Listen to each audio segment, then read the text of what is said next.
இந்த வீடியோல காட்டுற மாதிரி ஒரு பாயிண்ட்டுக்கு மேல குழந்தைங்க வந்து அம்மாவை விட்டு கொஞ்சம் டிட்டாச் ஆகி அப்பா மேல கொஞ்சம் அஃபெக்ஷன் காட்டுறதுக்கு ஆரம்பிப்பாங்க. இது வந்து ஒரு நார்மலான சைன் தான். திஸ் டசன்ட் மீன் குழந்தைக்கு அம்மா பிடிக்கல அப்படின்னு கிடையாது. அவங்களுக்கு என்னன்னா, இப்போ வந்து அவங்களுக்கு வந்து ஒரு சாய்ஸ் இருக்கு. முன்னாடி அம்மா மட்டும்தான் ஒரு செக்யூர் ஃபீலிங்கா அவங்களுக்கு இருந்தது.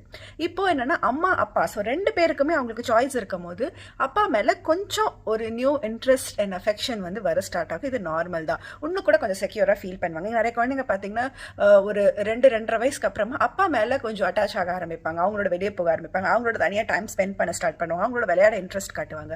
ஸோ இதை வந்து நீங்க டெவலப் பண்ணும் அப்படின்னா வந்து அஸ் அ மதரா இருந்தீங்கன்னா குழந்தைய அப்பா கிட்ட இருந்து பிரிக்காதீங்க. அஸ் அ ஃபாதரா இருந்தீங்கன்னா குழந்தை உங்ககிட்ட வருது. It's right time to build a very strong relationship. So இந்த டைம்ல அம்மாக்கள் கொஞ்சம் விட்டுருங்க. அப்பா கூட டைம் ஸ்பெண்ட் பண்ணிட்டோம். அப்பாக்கள் அந்த டைமை நல்லா யூட்டிலைஸ் பண்ணிக்கோங்க. குழந்தை கூட மேக்ஸிமம் டைம் ஸ்பெண்ட் பண்ணுங்க. அவங்க கிட்ட நல்லா இன்ட்ராக்ட் பண்ணுங்க. அவங்க கூட நல்லா விளையாடுங்க. உங்களுக்கு தெரிஞ்ச விஷயங்களை அவங்களுக்கு சொல்லிக் கொடுங்க. பிகாஸ் இதுதான் வந்து ஒரு நல்ல ஒரு ஃபேஸ் ஆஃப் லேர்னிங். இது என்ன ஆகும்னா கொஞ்ச நாள் கழிச்சு திருப்பி இந்த ரோல் ரிவர்ஸ் ஆக ஆரம்பிக்கும். திருப்பி அம்மா கிட்ட கொஞ்சம் அட்டாச் ஆக ஆரம்பிப்பாங்க. திருப்பி அப்பா கிட்ட போவாங்க. ஸோ இது வந்து ஒரு பேலன்ஸ்டாக தான் நடக்கும். ஸோ ரெண்டு பேருமே வந்து ஒருத்தர்கிட்ட கொஞ்சம் அதிகமாக அஃபெக்ஷன் காட்டுறாங்கன்னா அந்த பேரண்ட் கொஞ்சம் டாமினண்டா ரோல் ப்ளே பண்ணுங்க. குழந்தைக்கு எல்லாமே சொல்லிக் கொடுங்க. இன்னொரு பேரண்ட் கொஞ்சம் ரெசிசிவா இருங்க.